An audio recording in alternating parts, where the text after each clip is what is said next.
Middle east में जंग और शांति के बीच खिंची महीन लकीर अब और धुंधली होती जा रही है। सीज फायर की मियाद बढ़ी जरूर है, लेकिन भरोसा अब भी अधर में लटका है। अमेरिका का कहना है कि डोनाल्ड ट्रंप ने ईरान को समय दिया है बिना किसी दबाव के, ताकि तेहरान अपनी शर्तों के साथ आगे आए। व्हाइट हाउस का दावा है कि यह रणनीतिक नरमी है, लेकिन सवाल उठ रहा है कि क्या यह शांति की पहल है या वक्त खरीदने की एक चाल। The president chose to extend the ceasefire because it's Iran who needs to get their acts together. The United States and President Trump have been very clear.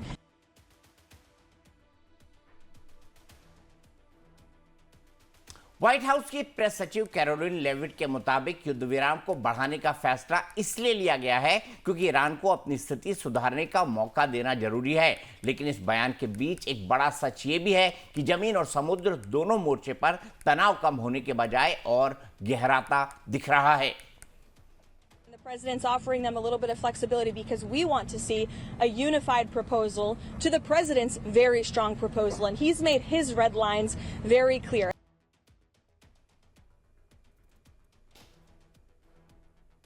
दरअसल मिडिल ईस्ट की ये पूरी जंग अब सिमट कर आ गई है दुनिया की सबसे अहम समुद्री धुरी यानी स्ट्रेट ऑफ हॉर्मुज पर। अब इस हॉर्मुज पर हाई अलर्ट है। यूएस ने बढ़ाई समुद्री नाकेबंदी, 31 जहाजों को वापस लौटाया गया है। 13 अप्रैल से ऑपरेशन जारी है। ईरानी पोर्ट्स पर पूरी तरह रोक लग गई है। यूएस सेंट्रल कमांड के मुताबिक अमेरिकी नेवी ने अब तक 31 जहाजों को या तो वापस लौटने पर मजबूर किया या बंदरगाहों में जाने से रोक दिया है, जिसके बाद साफ संदेश है कि ईरान से जुड़े किसी भी समुद्री रास्ते को खुला नहीं छोड़ा जाएगा। दूसरी तरफ ईरान ने भी अपने तेवर और सख्त कर दिए हैं। हाल ही में जारी वीडियो में आईआरजीसी के जवानों को कंटेनर जहाजों पर चढ़ते और उन्हें कब्जे में लेते देखा गया। जिन जहाजों को जब्त किया गया उनमें एमएससी फ्रांसिस्का और एपामिनोडोन्स शामिल हैं। ये दोनों लाइबेरिया में रजिस्टर्ड जहाज बताए जा रहे हैं। उधर ईरानी संसद के स्पीकर मोहम्मद बगेर गालिबाफ ने अमेरिका पर सीधा आरोप लगाया है कि उसकी नाकेबंदी ईरानी पोर्ट्स को निशाना बना रही है और ये ग्लोबल इकोनॉमी को बंधक बनाने जैसा है। उन्होंने साफ कहा कि जब तक नाकेबंदी खत्म नहीं होगी तब तक पूरी तरह सीज फायर संभव नहीं है। तो नाकेबंदी versus cease fire, global trade पर खतरा इससे मंडरा रहा है। और देखिए बड़ा सवाल यह भी है कि क्या भारत की सप्लाई भी इससे प्रभावित हो रही है या आगे चल करके और ज्यादा होगी। इस बीच एक और बड़ा घटनाक्रम सामने आया है, वो ये है कि भारत की तरफ आ रहे एक जहाज को ईरान ने कब्जे में ले लिया है, जिससे तनाव और बढ़ गया है। अब सबसे बड़ा सवाल यह है कि क्या बढ़ा हुआ युद्ध विराम किसी स्थायी शांति की तरफ जाएगा या फिर हॉर्मुज की लहरों में छिपा एक और बड़ा टकराव है। तमाम पहलुओं पर विस्तार से बातचीत होगी, लेकिन पहले आइए आपको आज के अपडेट बता देते हैं ग्राफिक्स के जरिए। तो क्या है प्रेरणा आज के अब तक के बड़े अपडेट, वो बता दीजिए। बिल्कुल, आज जो है बड़े अपडेट्स वो आपको बताते हैं। इतना तो साफ है कि फ्लैश पॉइंट अगर कुछ है तो वो स्ट्रेट ऑफ हॉर्मुज ही है। हॉर्मुज में भारत आ रहे जहाज पर ईरान ने कब्जा कर लिया, ये सबसे बड़ा अपडेट है। इसके अलावा आपको बता देते हैं आईआरजीसी की कार्रवाई, लाइबेरियन शिप जो है उसको निशाना बनाया गया है। आईआरजीसी लगातार एक्टिव मोड में दिख रहा है। दुबई से गुजरात आ रहा एपामिनोडेस रोका गया है। तो देखिए यहां पर भी तनातनी नजर आ रही है। अमेरिका ने अब तक 31 जहाजों को लौटाया है। ये अब तक के बड़े अपडेट्स हैं।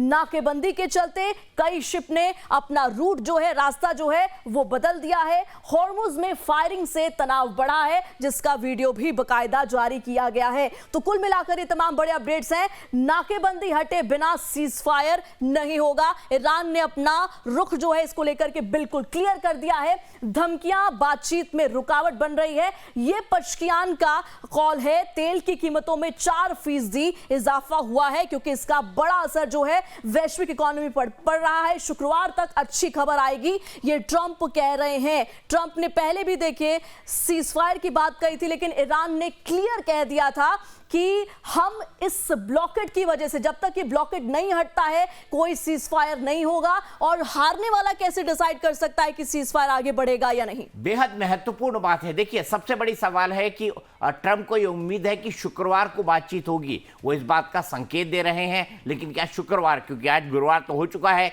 ईरानी डेलीगेशन पाकिस्तान पहुंचेगा, इसके अभी तक कोई संकेत नहीं है। ईरान ने क्या कोई डेलीगेशन अनाउंस किया है, इसके कोई संकेत नहीं है। आईआरजीसी और सिविलियन लीडरशिप के अंदर मत भिन्नता है, दोनों आपस में एक दूसरे को रास नहीं आ रहे, ये भी एक हकीकत है। तीसरी बात, क्या डोनाल्ड ट्रंप इकोनॉमिक ब्लॉकेड जो उन्होंने समुद्र के अंदर कर रखा है वो हटा देंगे, इसकी संभावना भी न के बराबर है। इसके अलावा क्या जो ईरान के ऊपर सैंक्शंस लगा रखे हैं उनको एकाएक हटा दिया जाएगा, इसको हम बिल्कुल अस्वीकार कर सकते हैं, इस पर हम बिल्कुल क्रॉस लगा सकते हैं। तो इतनी सारी चीजों के बीच कोई सार्थक बातचीत हो या बातचीत की मेज तक लोग पहुंचे, मुझे इसी में संदेह नजर आता है। लेकिन हाँ, ये भी देखना महत्वपूर्ण हो जाएगा कि इन दोनों चीजों के बीच में चीन का रोल क्या होता है, क्योंकि अगर तेल नहीं मिला चीन को ईरान का, तो चीन की हालत खराब होगी। हालांकि चीन के पास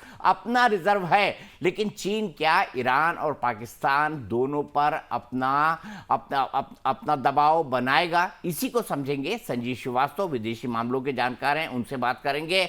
मेजर समरपाल तूर मेरे साथ है, रक्षा विशेषज्ञ, उनकी बात करेंगे, उनसे बात करेंगे। कर्नल राजीव रंजन जी है, रक्षा विशेषज्ञ, उनसे बात करेंगे। लेकिन मेजर तूर, मैं सबसे पहले आपके पास आना चाहूंगा। ट्रंप को यह लगता है कि शुक्रवार को बातचीत होगी, शुक्रवार कल है, जुम्मा होने में सिर्फ एक दिन का वक्त बाकी है। आपको कोई चांसेस लग रहे हैं कि ये बातचीत के टेबल पर बैठे?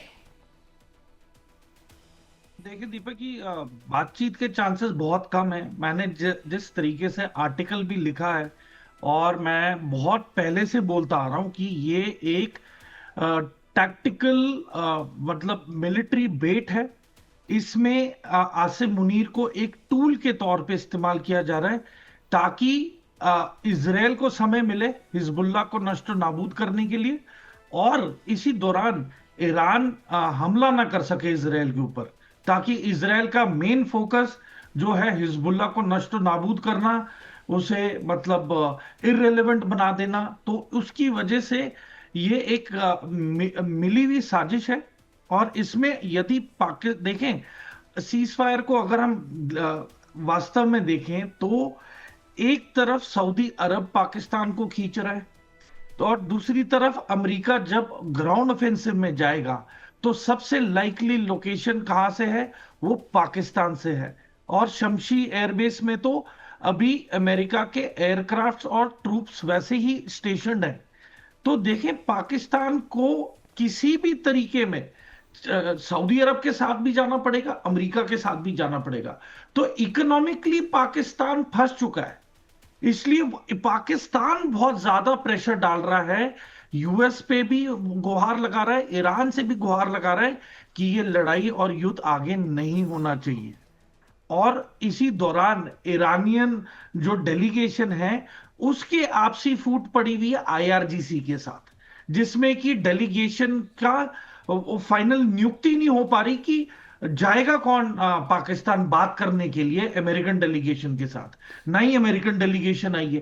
तो देखें, दोनों डेलीगेशन पाकिस्तान पहुंची नहीं, और पाकिस्तान एक दिन से पहले ढिंडोरा पीट रहा है कि बात होगी, पर मैदान में तो कोई उतर ही नहीं रहा है। तो आप देखें, सीरियसनेस है ही नहीं, दोनों साइड नहीं चाहती बात करने के लिए, और पाकिस्तान बहुत उत्सुक है कि वार्तालाप हो और पीस टॉक हो, वरना पाकिस्तान के लिए बहुत ही एक असमंजस और बहुत ही डिफिकल्ट स्थिति होगी, जिसमें उसे ये लड़ाई के अंदर उतरना ही पड़ेगा। दीपक जी, और बिल्कुल सही आपने कहा कि पाकिस्तान के लिए बहुत असमंजस और डिफिकल्ट स्थिति है। इसी को समझेंगे हम, ये भी समझेंगे कि इस पूरे सीजफायर के बीच इजराइल कहां खड़ा है। बेंजामिन नेतन्याहू इस दूसरे सीजफायर की बात जब से अमेरिकी के राष्ट्रपति डोनाल्ड ट्रंप ने की है, उनका कोई बड़ा बयान सामने नहीं आया है। क्या इजराइल अपनी स्ट्रैटेजिक प्लानिंग कर रहा है? क्या अमेरिका का रुतबा मिडिल ईस्ट के अंदर कम हुआ है? क्योंकि मिडिल ईस्ट के कई देश उससे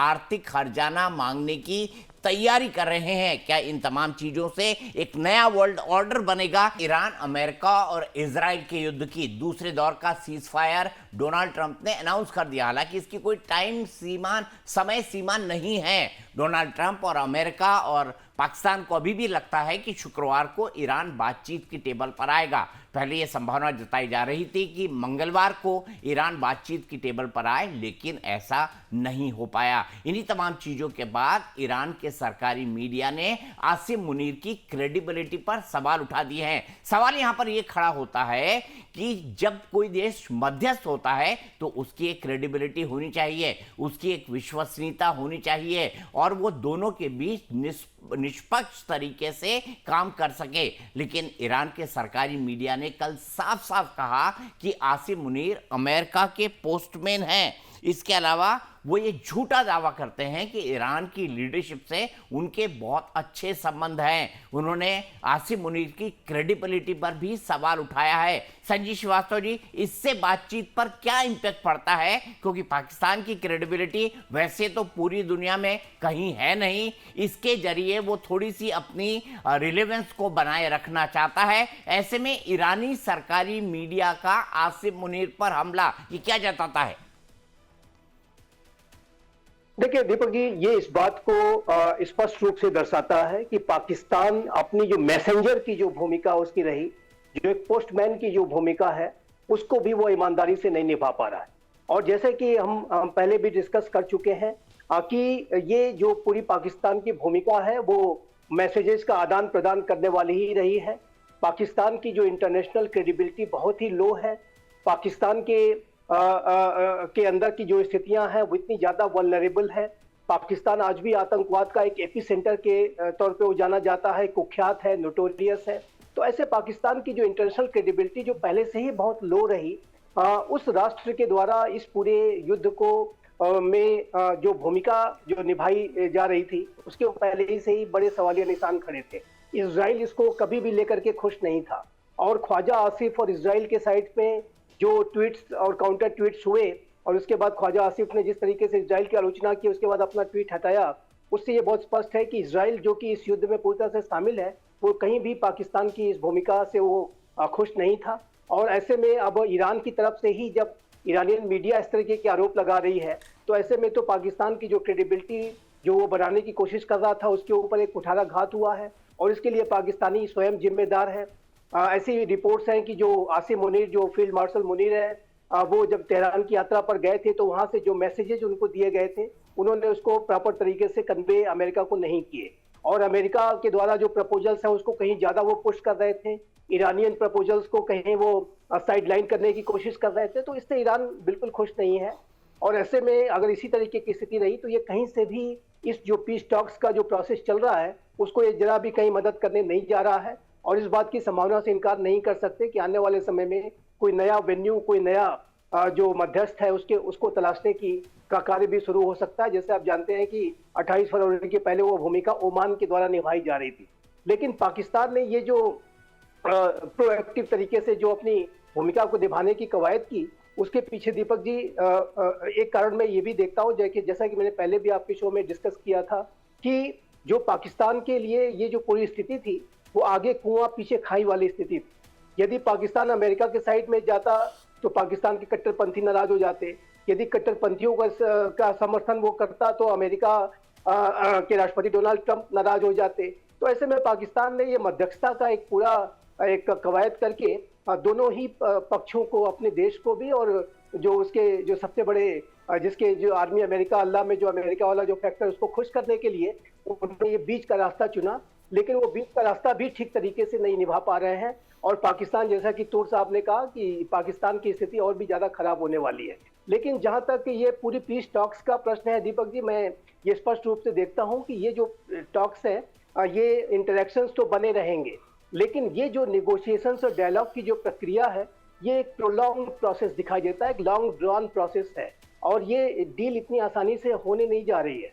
और इसमें ये जो सीज फायर उसको एक्सटेंड करना, फिर उसको ब्रेक हो जाना, ये प्रक्रिया लंबे समय तक चलेगी क्योंकि अविश्वास की एक गहरी खाई है दोनों देशों के बीच में, अमेरिका और ईरान के बीच में, और जिसको कि भर पाना इतना आसान नहीं है। और आज भी आप देखिए तो ईरान ने अपने इजराइल के प्रति, आतंकवाद के प्रति या न्यूक्लियर वेपन्स के प्रति रुख में कोई परिवर्तन नहीं किया है। जब तक ईरान की इस्लामिक रिजीम वो परिवर्तन ला कर नहीं दिखाएगी, जब तक ईरान की इस्लामिक रिजीम अपने बिहेवियर में चेंजेस ला करके नहीं दिखाएगी, कंस्ट्रक्टिव चेंजेस, उनको ला करके दिखाना होगा। इजराइल के प्रति नफरत त्यागनी होगी, जो आतंकवाद को सपोर्ट करना बंद करना होगा, और न्यूक्लियर वेपन्स को इस इंटेंशन के साथ एक्वायर करने की बातें सोचना कि हम इजराइल को वर्ल्ड मैप से मिटा देंगे, ये बिल्कुल भी नहीं होने जा रहा। और इसी वजह से मेरा ऐसा मानना है कि चूंकि IRGC लेड अभी इस्लामिक रिजीम हो चुकी है, इसी वजह से ये जो नेगोशिएशंस, डायलॉग, कंटेस्टेशन और अटैक्स, काउंटर अटैक्स का सिलसिला एक लंबे समय तक जारी रह सकता है।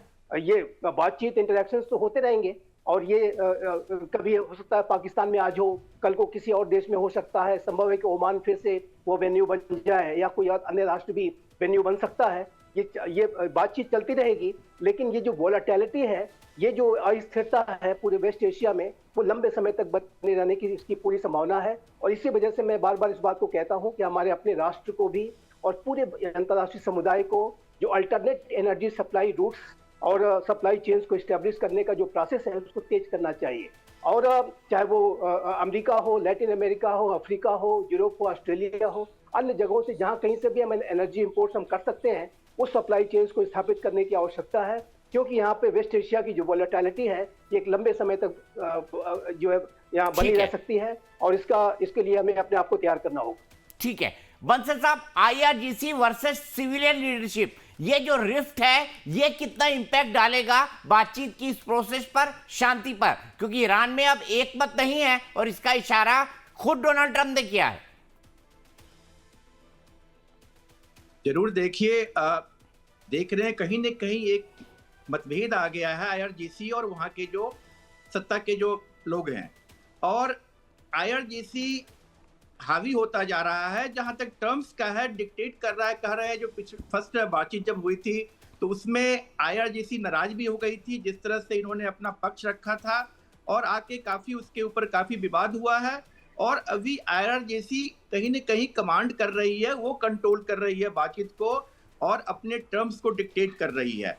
जिस तरह ईरान अभी स्टैंड ले रहा है, जब तक कि नाकेबंदी जो यूएस के द्वारा नहीं हटाई जाती, तब तक हम बातचीत के लिए नहीं तैयार होंगे, ना हॉर्मुज को खोलेंगे। तो ये एक बहुत ही स्ट्रॉन्ग स्टैंड दिखा रहा है ईरान के द्वारा। और यूएस अगर हम देखें तो कहीं न कहीं वो पीछे हटता ही वो नजर आ रहा है। अब बार बार सीज फायर बढ़ा रहा है। अपनी बातें जो ट्रंप है, राष्ट्रपति ट्रंप है, वो बार बार बदल रहे हैं अपनी बातों को। कहते हैं जो क्रिकेट भी इतनी जल्दी रंग नहीं बदलता जितनी की जल्दी ये अपने बयान से पलट जाते हैं। तो ये एक पक्का दिखा रहा है, जो अमेरिका की कमजोरी दिखा रहा है। और किसी भी हालत में जो है ईरान की शर्तों पर यूएस ने सीज फायर किया है। यूएस किसी भी हालत में नहीं चाहता है फिर से इस लड़ाई में उलझना, फिर से स्टार्ट करना फुल एक्टिव वॉर में, और वो वहां से निकलना चाहता है। तो इसीलिए बार बार जो है वो एक समाधान खोज रहा है, एक फेस सेविंग फार्मूला खोज रहा है, जिससे कि सीज फायर को बढ़ा रहा है, जो कुछ बातचीत हो और वो दुनिया को और अपने जनता को ये बता सके जो हमने इस युद्ध में ये हासिल किया। या तो हमने उनके न्यूक्लियर प्रोग्राम को जो है उसको फ्रीज करवा दिया है, लेके उनके सेना को कमजोर कर दिया, हॉर्मुज को खुलवा दिया। अदरवाइज असल में हम देखें, हॉर्मुज खुला हुआ था लड़ाई के पहले, यूएस के अटैक के पहले, और यूएस इन्वेजन के बाद ये सारा हॉर्मुज बंद हो गया। तो दुनिया तो आज के दिन में यूएस को ब्लेम कर रही है, राष्ट्रपति ट्रंप को ब्लेम कर रही है, जो आपके कारण ये हॉर्मुज बंद हो गया। और पूरी दुनिया वैश्विक एक आपदा चारों तरफ से फैल गई है, एक संकट, वैश्विक संकट हो गया है जो हॉर्मुज बंद होने के कारण। तो आज सारे मुद्दे एक तरफ हो गए हैं, और हॉर्मुज को खोलने का पूरी जो है कंप्लीट जो अभी ध्यान वहां पर केंद्रित हो गया है। जी, पर सवाल तो ये ना बंसल साहब, हॉर्मुज और आसपास के इलाकों को अमेरिका ने बंद कर दिया है, ईरान ने तो बंद किया, ईरान ने तो उसको वेपनाइज किया। अब अमेरिका ने वही किया है ईरान की गर्दन मरोड़ने के लिए। मेजर जनरल अनुज माथुर जी भी मेरे साथ जुड़ गए हैं, उनसे भी बात करेंगे और समझेंगे कि ट्रंप की क्रेडिबिलिटी तो है नहीं, लेकिन अमेरिका पर ट्रंप की इस हरकतों का क्या लॉन्ग टर्म इंपैक्ट पड़ने वाला है। ट्रंप प्रशासन के भीतर एक और बड़ा झटका देखने को मिला है। दरअसल होर्मुज तनाव के बीच पेंटागन ने अमेरिकी नौसेना सचिव जॉन फेलन के अचानक इस्तीफे का ऐलान कर दिया है।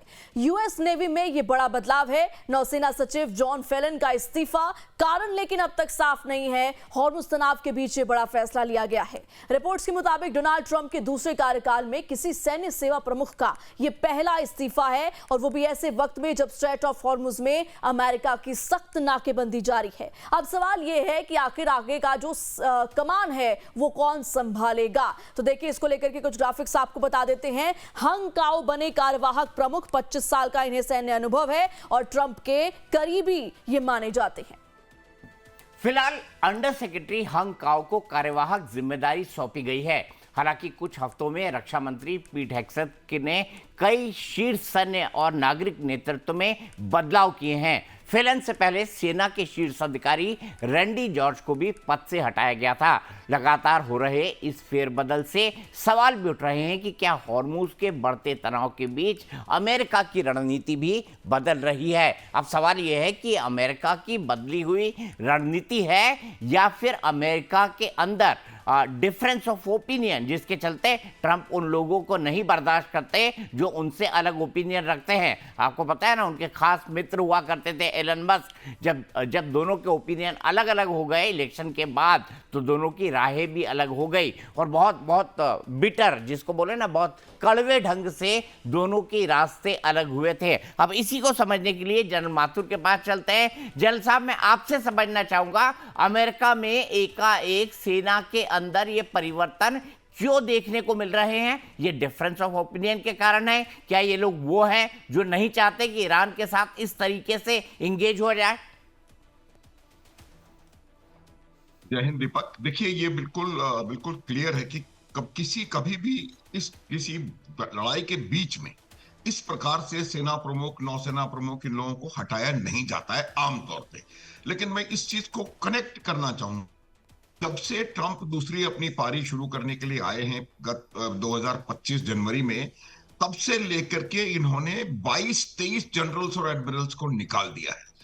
तो अगर, हालांकि अभी उनको निकालना अनयूजुअल है, लेकिन अगर आपको पूरी कड़ी के साथ देखें तो ये उनका सिस्टम रहा है कि ये जो जितने भी अपॉइंटमेंट्स आप देखिएगा जो सेना में होते हैं, वो आमतौर पे 2-3-4 सालों के लिए होते हैं। तो ये तमाम जो अधिकारी हैं, इनके अपॉइंटमेंट्स जो बाइडेन के समय के हैं, और ये कहीं ना कहीं ऐसी इस सिचुएशन में इनको लगता है कि ये लोग शायद इनकी लाइन को टो ना करें जिस प्रकार से, क्योंकि जो आर्म फोर्सेस होती हैं, जब ये भी मैं आपको बता दूं कि जब ये युद्ध शुरू होने वाला था, उस समय भी शायद कुछ कमांडरों ने इनको इस युद्ध के खिलाफ राय दी थी कि इस युद्ध को शुरू ना करें।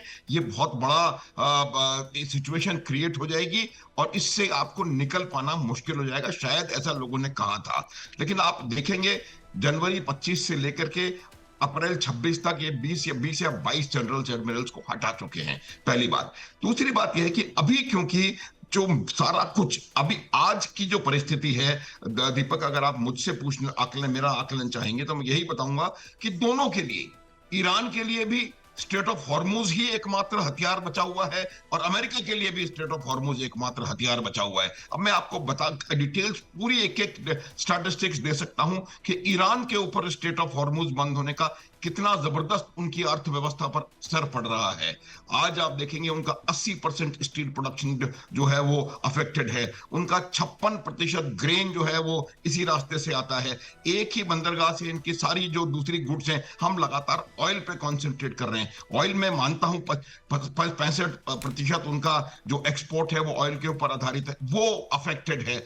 और जो परिस्थिति इकोनॉमी की आज की तारीख में ईरान में है, वो किसी से छुपी हुई नहीं है। 13 करेंसी क्रश हो चुकी है उनके पास। मुझे लगता है कि ये जो पिछले 47 वर्षों का आर्थिक कुप्रबंधन, इस शब्द को मैं पिछले कई दिनों से आपके चैनल पर भी प्रयोग में ला रहा हूं, 47 वर्षों का आर्थिक कुप्रबंधन आज उनको नजर आ रहा है।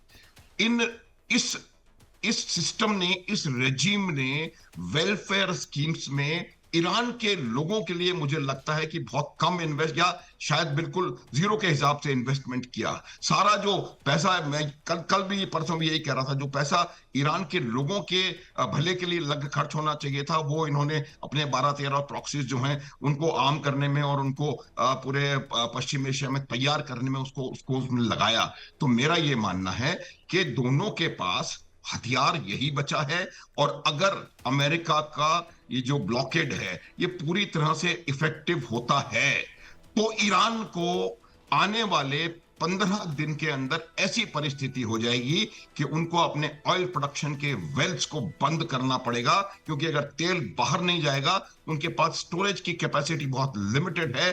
जितनी स्टोरेज की कैपेसिटी वो पूरा भी भर जाएंगे भी उनको बंद करना पड़ेगा प्रोडक्शन यूनिट्स। और एक बार प्रोडक्शन यूनिट्स बंद होती हैं तो जब वो दोबारा शुरू की जाती हैं तो वो 80% कम उनकी आउटपुट कैपेसिटी होती है। तो मेरा ये मानना है कि जो ईरान की लाइफलाइन है, ईरान की अर्थव्यवस्था की, वो लाइफलाइन जो है वो कहीं ना कहीं बंद होती हुई नजर आएगी। एक छोटा सा इंसिडेंट मैं कोट करना चाहता हूं।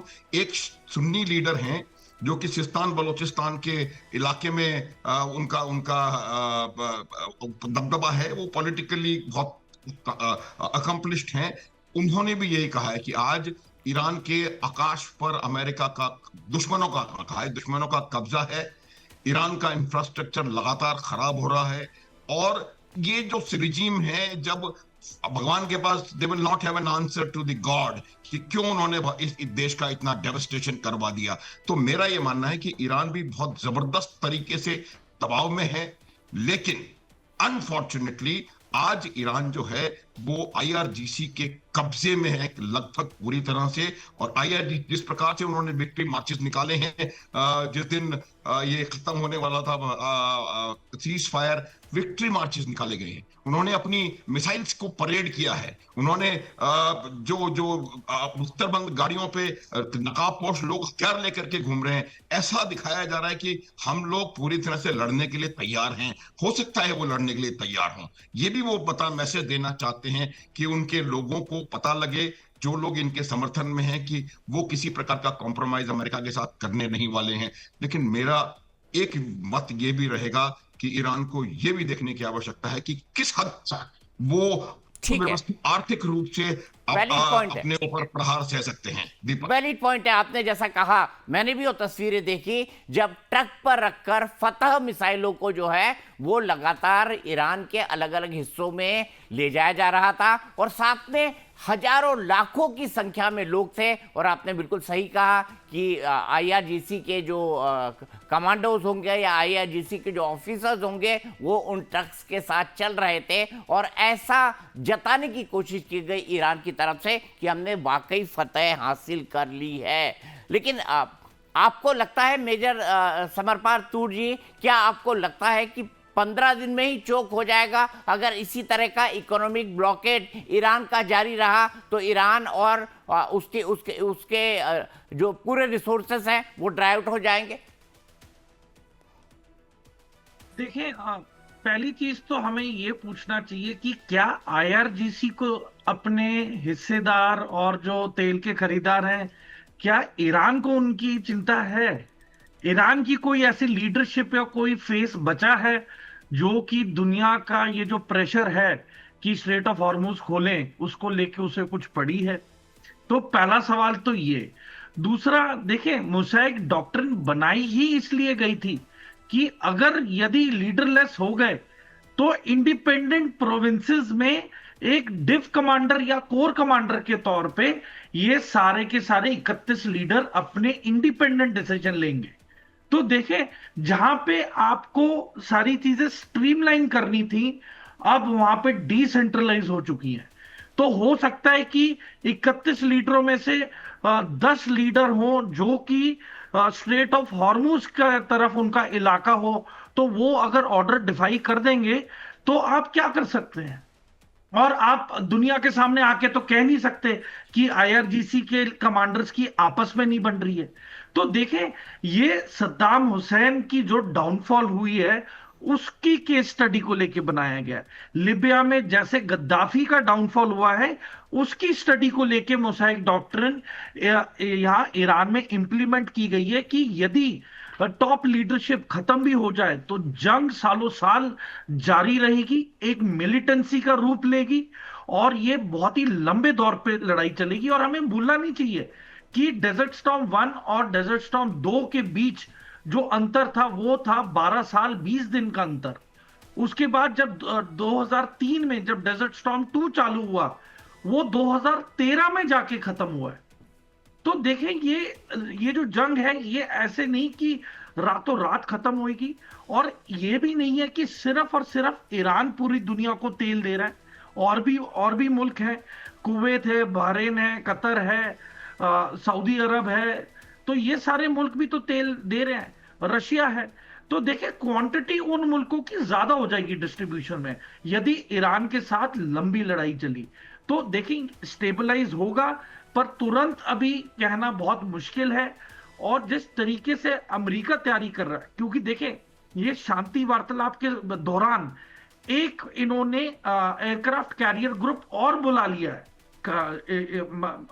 लड़ाई के लिए। ऊपर से एक होता है इनका मरीन एक्सपेडिशनरी ग्रुप, वो इन्होंने एक और बुला लिया है, तो वो एक स्पेशल फोर्सेस के तौर पे है।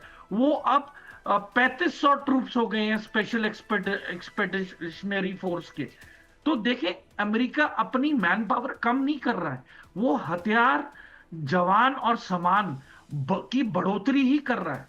यदि वो सीरियस होता तो यहां से वो डिस्पर्स करता, थिनिंग ऑफ द डिफेंसेस करता, अपनी नेवी को वापस भेजने लग जाता, और जो इनके जो बेसेस हैं अमेरिका के जो जीसीसी कंट्रीज में, वहां से ट्रूप्स को वापस भेजता। पर उसने तो पूरी 82nd एयरबोर्न डिवीजन को यहां पे बुला लिया है, जो कि वर्ल्ड वॉर 2 में जिसने अव्वल दर्जे की लड़ाई लड़ी है ऑपरेशन मार्केट गार्डन के नाम पे।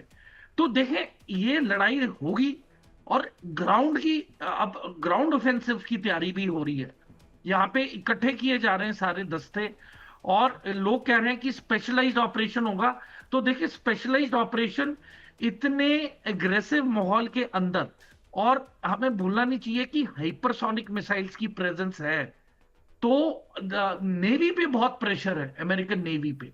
वो बहुत रिलक्टेंट है कि वो अपने एयरक्राफ्ट कैरियर आगे लेके जाए या नहीं, क्योंकि यदि एक भी एयरक्राफ्ट कैरियर इनका डूब गया तो आप समझ लें कि पूरा नरेटिव बदल जाएगा, पूरा रुख ईरान की तरफ होगा, पूरी दुनिया रूस, चीन और उत्तर कोरिया की पावर के बारे में बात करेंगे, क्योंकि टेक्नोलॉजी इन्हीं से ली गई है। तो बहुत ही अभी पेचीदा मामला है, और इसमें पाकिस्तान की जान निकली जा रही है, क्योंकि आप देखें सऊदी अरब तो जाएगा ही जाएगा लड़ाई में, तो वहां पे किसके ट्रूप्स लेके जाएगा? 13,000 पाकिस्तानी ट्रूप्स, और उनकी मैकेनाइज्ड फोर्सेस भी वहां पे डिप्लॉय हैं। ठीक है, यदि पाकिस्तान की फोर्सेस हूतियों के खिलाफ कोई कार्रवाई करती है, तो हूती किसके प्रॉक्सी हैं? आईआरजीसी के। तो आईआरजीसी इस्लामाबाद के ऊपर मिसाइल दागेगा। तो अब कुछ हफ्तों की बात है, यदि पीस टॉक्स फेल हो गई तो वो पल दूर नहीं कि इस्लामाबाद के ऊपर भी खुर्रमशहर, फतेह और सजल मिसाइल आएंगी। ठीक है, और ये लड़ाई लंबी चलेगी। लड़ाई लंबी चलेगी ये आपको लगता है, लेकिन क्या इस लंबी चलने वाली लड़ाई के बीच में चीन बोलेगा? क्योंकि आपको पता है पहले दौर का जो सीजफायर हुआ उसमें चीन की बैकडोर में बड़ी भूमिका थी। चाहे पाकिस्तान को मध्यस्थ के तौर पर लाना हो, चाहे ईरान को यह समझाना हो कि आप बातचीत की टेबल पर बैठिए, क्योंकि चीन की भी हालत खराब होगी अगर ईरान से ऑयल सप्लाई आप उसका रुक जाएगा तो। और फिलहाल ईरान से ऑयल सप्लाई उसका रुका हुआ है, वो बहुत सस्ते दामों में तेल खरीदता है। ऐसे में चीन की डिप्लोमेटिक पोजीशन क्या होगी, इसको एसेस करेंगे। मिडिल ईस्ट में जारी टकराव अब सिर्फ दो देशों की लड़ाई नहीं रह गई है, बल्कि ये पूरी दुनिया की अर्थव्यवस्था पर असर डालने वाली जंग बन चुकी है। एक तरफ अमेरिका अपनी समुद्री नाकेबंदी पर कायम है, तो दूसरी तरफ ईरान ने साफ कर दिया है कि हालात ऐसे ही रहे तो स्ट्रेट ऑफ हॉर्मुज दोबारा नहीं खुलेगा। अमेरिका नाकेबंदी पर अड़ा है और ईरान खोलने को तैयार नहीं है। दुनिया भर पर इसका बड़ा इंपैक्ट पड़ रहा है। दरअसल चिंता इस टकराव की कीमत है जो पूरी दुनिया चुका रही है। तेल और गैस के दामों में उछाल ने आम लोगों की जेब पर सीधा असर डालना शुरू कर दिया है। तो तेल की कीमतों में क्या उछाल हुआ है आप एक बार देख लीजिए। WTI क्रूड जो ऑयल है वो 4.06% उछलकर 96.73 प्रति बैरल US डॉलर प्रति बैरल बिक रहा है। वहीं ब्रेंट क्रूड जो है वो 3.62% बढ़कर 105.63% प्रति बैरल डॉलर प्रति बैरल बढ़ गया है। इससे महंगाई बढ़ने का खतरा है, क्योंकि युद्ध के पहले $70 पर बैरल के आसपास ये तेल जो है वो चल रहा था। भारत के बारे में भी कहा जा रहा है कि पेट्रोल के 1 लीटर पर तेल कंपनियों को 15 रुपए का घाटा हो रहा है। ऐसे में चुनाव जो आज 23 तारीख है, आज पहले दौर का चुनाव पश्चिम बंगाल का है, तमिलनाडु का चुनाव पूरा खत्म हो जाएगा। 29 तारीख को दूसरे दौर का चुनाव पश्चिम बंगाल का है और 29 तारीख को ये चुनाव पूरी तरह से खत्म हो जाएंगे। उसके बाद कहा यह जा रहा है कि भारत के अंदर भी पेट्रोल और डीजल के दाम बढ़ेंगे क्योंकि तेल कंपनियों को बड़ा घाटा हो रहा है। मैंने आपको बताया इससे भारत ही नहीं पूरी दुनिया में महंगाई बढ़ने का खतरा है। विशेषज्ञ मानते हैं कि अगर हॉर्मुज लंबे समय तक बंद रहता है तो ये सिर्फ एनर्जी मार्केट ही नहीं ग्लोबल सप्लाई चेन को भी झटका दे सकता है। इस बीच अमेरिका ने रूस के तेल पर लगी पाबंदियों में दी गई छूट को 30 दिनों के लिए बढ़ा दिया है ताकि दुनिया के कई देशों को संभावित तेल संकट से राहत मिल सके। ईरान का रुख अब भी सख्त है। ईरानी संसद के स्पीकर मोहम्मद बागेर गालिबाफ ने साफ किया है कि जब तक हालात सामान्य नहीं होते और नाकेबंदी खत्म नहीं होती तब तक होर्मुज को खोलना संभव नहीं है। अब बड़ा सवाल यही है कि क्या ये टकराव जल्द सुलझेगा या फिर दुनिया को महंगे तेल और आर्थिक दबाव के लंबे दौर के लिए तैयार रहना होगा। सीधे चलते हैं संजीव श्रीवास्तव जी के पास। संजीव श्रीवास्तव जी, आज के बाद आप चीन का रोल किस तरीके से देखते हैं? क्योंकि ईरान से चीन को जो कच्चा तेल है उसकी सप्लाई बंद हो जाएगी। अपनी एनर्जी के लिए वो पूरी तरह से ईरान पे डिपेंडेंट है, ये कहा जाए तो गलत नहीं होगा। उसने पाकिस्तान पर भी दबाव डाला था और उसने ईरान पर भी दबाव डाला था कि बातचीत की टेबल पर बैठे। यहां से आप चीन के रोल को किस तरह से देखते हैं?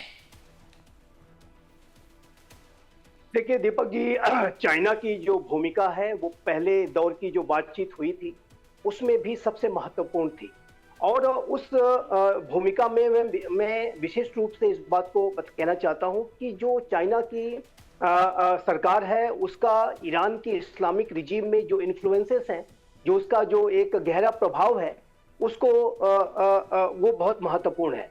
और आने वाले समय में जो भी वार्ताएं होंगी, यदि कोई वार्ता होती है तो उसमें चाइना का निसंदेह एक बड़ा प्रभाव होगा। चाइना उसके ऊपर दबाव बनाएगा तभी जाकर के ये वार्ता हो सकती है। पहले दौर की वार्ता में यदि ईरानियन इस्लामिक रिजीम का जो डेलीगेशन आया था तो उसको उस टेबल पर लाने में चाइना ने सबसे बड़ी भूमिका निभाई थी। पाकिस्तान की भूमिका मात्र एक मैसेंजर, एक पोस्टमैन की थी, उससे ज्यादा मैं उसकी भूमिका को नहीं देखता और उसकी भूमिका पे अब सवालिया निशान मैसेंजर की भूमिका पे भी अब खड़े होते जा रहे हैं। लेकिन चाइना जो कि स्टेट ऑफ हार्मुज से बहुत ही गहरे तरीके से उस पर डिपेंडेंट है, वो अपने सेल्फ इंटरेस्ट को, जिसको कि इंश्योर करने के लिए चाइना जाना जाता है, सेल्फ सेंट्रिक उसका अप्रोच रहता है। ऐसे में यदि चाइना के लिए स्टेट ऑफ हार्मुज का एक लंबे समय तक ब्लॉकेड और काउंटर ब्लॉकेड में रहना उसके अपने हितों पर नुकसान पहुंचाएगा और चाइना इसको ज्यादा टॉलरेट नहीं करेगा। और चाइना, मेरा ऐसा मानना है कि स्टेट ऑफ हार्मुज को ओपन कराने के संदर्भ में और अपनी शिप्स के मूवमेंट को कराने के संदर्भ में वो यूनाइटेड स्टेट्स ऑफ अमेरिका से भी और विशेष रूप से ईरान की जो इस्लामिक रिजीम के ऊपर वो अपना प्रभाव इस्तेमाल करेगा। और ये मैं स्पष्ट रूप से देखता हूँ कि चाइना की भूमिका बहुत ही महत्वपूर्ण होने जा रही है। लेकिन साथ ही साथ मैं ये भी कहूँगा कि अंतर्राष्ट्रीय समुदाय, जिसमें कि हमारा अपना राष्ट्र भारत भी है, उसकी सभी की भूमिका यहाँ पे महत्वपूर्ण होगी और सभी को इस बात के लिए प्रयास करने होंगे कि स्टेट ऑफ हार्मुज जो कि एक नेचुरली बिल्ट पॉइंट है, एक इंटरनेशनल वाटर्स हैं ये, और जहाँ पर किसी तरीके का ब्लॉकेड, किसी तरीके का टैक्सेस इत्यादि वहाँ पर इम्पोज नहीं किए जा सकते। ये अनक्लॉज का वायलेशन है, ये जो मैरीटाइम जो रूल्स बेस्ड ऑर्डर है उसका वायलेशन है और इसको नॉर्मलाइज करने के लिए सभी को प्रयास करने होंगे और सभी को अपने अपने जो इन्फ्लुएंसेस हैं, जो भी वारिंग साइट्स के अंदर, उनका इस्तेमाल करते हुए स्टेट ऑफ हार्मुज के ऊपर एक सहमति बनानी होगी। देखिए दीपक जी, इस तरीके का जो ब्लॉकेड और काउंटर ब्लॉकेड अंतर्राष्ट्रीय समुदाय बहुत लंबे समय तक स्वीकार नहीं कर सकता, क्योंकि इससे ऊर्जा का संकट बहुत बढ़ेगा। जैसा कि आपने स्वयं बताया, हमारे अपने राष्ट्र में भी जो ऑयल के जो दाम है वो बढ़ सकते हैं 29 इस महीने के बाद से। पूरे विश्व में इसका पहले ही बहुत ही खराब असर पड़ रहा है। तो ऐसे में अंतर्राष्ट्रीय समुदाय के साथ ये जो खिलवाड़ चल रहा है स्टेट ऑफ हार्मुज में, ये ब्लॉकेड और काउंटर ब्लॉकेड करके और जो रूल्स बेस्ड ऑर्डर को जिस तरह से डिस्टर्ब करने की कोशिश चल रही है, इसको न तो कोई भी अंतर्राष्ट्रीय समुदाय इसको स्वीकार नहीं करेगा। यूरोप जो है, आप देखिए तो अमेरिका का जो बहुत ही क्लोज एलाई, नेटो के एलाइज, वो भी इस बात को लेकर के बहुत चिंतित है। ब्रिटिश लेड एक इनिशिएटिव भी लिया गया है। तो मेरा ऐसा मानना है कि स्टेट ऑफ हार्मुज को तरीके से डील करने की आवश्यकता है और अंतर्राष्ट्रीय समुदाय के साथ किसी तरीके का, इस तरीके का जो चैलेंज जो एक मैन मेड क्राइसिस वहां पैदा की गई है उसको रिजॉल्व करना ही होगा इन्हें। लेकिन जहां तक इस वार्ता का प्रश्न है दीपक जी, यूएस और ईरान के बीच में, मेरा ऐसा मानना है कि एक लॉन्ग ड्रॉन प्रोसेस है, ये एक लंबा चल सकता है, महीनों और वर्षों तक ये चल सकता है। और यदि इस्लामिक रिजीम अपने रुख में जब तक वो बदलाव ला करके नहीं दिखाएगी, जो कि अभी संकेत नहीं दिख रहे हैं, लेकिन उन्हें बदलाव लाना ही होगा, नहीं तो रिजीम चेंज के अलावा कोई विकल्प अमेरिका के पास नहीं होगा। और जैसा कि समर साहब ने कहा अभी, मैं पहले भी उन्होंने कहा था, मैं इसको पूरी तरह से मानता हूं कि रिजीम चेंज की तरफ पुश ना करें इरानियन इस्लामिक रिजीम, तो उनके लिए भी ज्यादा बेहतर होगा। नहीं तो अल्टीमेट इसके जो कॉन्सिक्वेंसेस हैं वो रिजीम चेंज के रूप में सामने आएंगे। और मैं इस बात को भी कहना चाहता हूं कि इस तरीके की स्थिति अगर लंबे समय तक बनी रही तो ईरान के बाल्कनाइजेशन का, ईरान के विभाजन का भी की संभावना से मैं इनकार नहीं करता। इस तरीके की सिचुएशन भी बन सकती है कि ईरान के कई टुकड़े भी हो सकते हैं। संभव है कि एक साइड कुछ रिजीम के जो 31 प्रोविंसेस के कुछ लोग कुछ सोच रहे हैं, कुछ लोग कुछ सोच रहे हैं, सिविलियन लीडरशिप कुछ सोच रही है, और वहां पर पहले से ही कुछ सेपरेटिस्ट मूवमेंट चल रहे हैं, तो ऐसे में तो ये इसका बल्कनाइजेशन हो जाएगा, ये कई भागों में विभाजित हो सकता है। ठीक है, बंसल साहब से चलते चलते, बंसल साहब क्या कल बातचीत होगी? क्या शुक्रवार को इस्लामाबाद में ईरान और अमेरिका एक टेबल पर बैठेंगे? अमेरिका को उम्मीद है, ईरान ने अभी तक कुछ नहीं कहा। देखिए, जहां तक बातचीत की बात है तो इसकी संभावना बहुत कम नजर आ रही है, क्योंकि अभी तक देखिए यूएस डेलीगेशन भी अभी तक यूएस से स्टार्ट नहीं किए हैं, और ईरान ने क्लियर कहा है जब तक कि यूएस नाकेबंदी नहीं हटाता है स्टेट ऑफ हॉर्मुज पे, तब तक बातचीत के लिए हम नहीं बैठेंगे, ना सीज फायर उसको एक्सेप्टेबल होगा। तो इस हालात में अगर हम देखें तो अभी कल जो है, कल तो नहीं हो सकती है, फिर से ये आगे 1-2 दिन के बाद, कुछ दिनों के बाद हो सकती है, संभावना है होने की। लेकिन फिर ये पाकिस्तान का रोल जिस तरह बताया गया, जो वहां पर किस तरह जनरल मुनीर का रोल है, बाकी सभी का है, तो इस तरह से पाकिस्तान की विश्वसनीयता भी खोती जा रही है, और ईरान को अभी पाकिस्तान के ऊपर भी विश्वास नहीं है। और इसमें क्लियर है, जो ये यूएस के इशारे पर, यूएस के पहल पर जो ये कंप्लीट बातचीत पाकिस्तान में ऑर्गेनाइज हुई, और पाकिस्तान उसी के इशारे पर चल रहा है, तो वहां पर भी ईरान को पक्षपात होने का जो है शक है, उसके ऊपर पूर्ण रूप से विश्वास नहीं है। तो इस रूप में ये बातचीत का संभव होना बहुत मुश्किल है। और जहां तक आप देखिए, कुछ ईरान के बारे में कहा जा रहा था, मैं केवल एक थोड़ा सा टाइम दूंगा। देखिए, ईरान ने सारे आकलन को फेल कर दिया है। शुरू में जिस तरह इनके लीडर्स को मार दिया गया, तो ये समझा जा रहा था जो वहां पर सत्ता बदल जाएगी और जो है वहां पर घुटने पर आ जाएगी, ईरान सरेंडर कर देगा, लेकिन ऐसा कुछ नहीं हुआ, बल्कि उल्टा वहां पर जो है एक आक्रोश की भावना से और पलटवार जिस तरह से हुआ, काफी नुकसान यूएस और इजराइल का हुआ।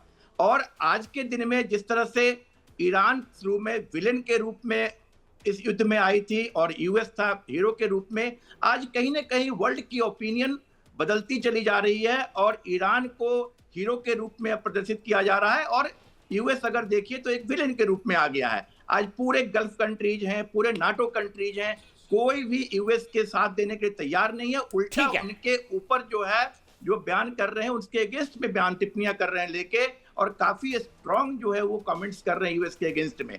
यहाँ तक कि कहा जा रहा है जो कुवैत ने और बाकी लोगों ने यूएस को जो आगे वहां पर बेस देने के लिए वो तैयार नहीं है, उसको एक्सटेंड नहीं करेंगे और कहीं ना कहीं खाली करने के लिए अनुरोध कर रहे हैं। बिल्कुल सही आपने कहा, मुझे माफ कीजिएगा बंसल साहब, यहीं पर रुकना होगा, आप सही कह रहे हैं। और मिडिल ईस्ट के कई देश तो अमेरिका से हर्जाना मांगने की भी तैयारी कर रहे हैं। इस पर भी विस्तार से बात करेंगे एक युद्ध भूमि के अंदर। आज की युद्ध भूमि में मेरे और प्रेरणा के साथ इतना ही, कल फिर मिलेंगे दोपहर के 2 बजे। तब तक के लिए नमस्कार।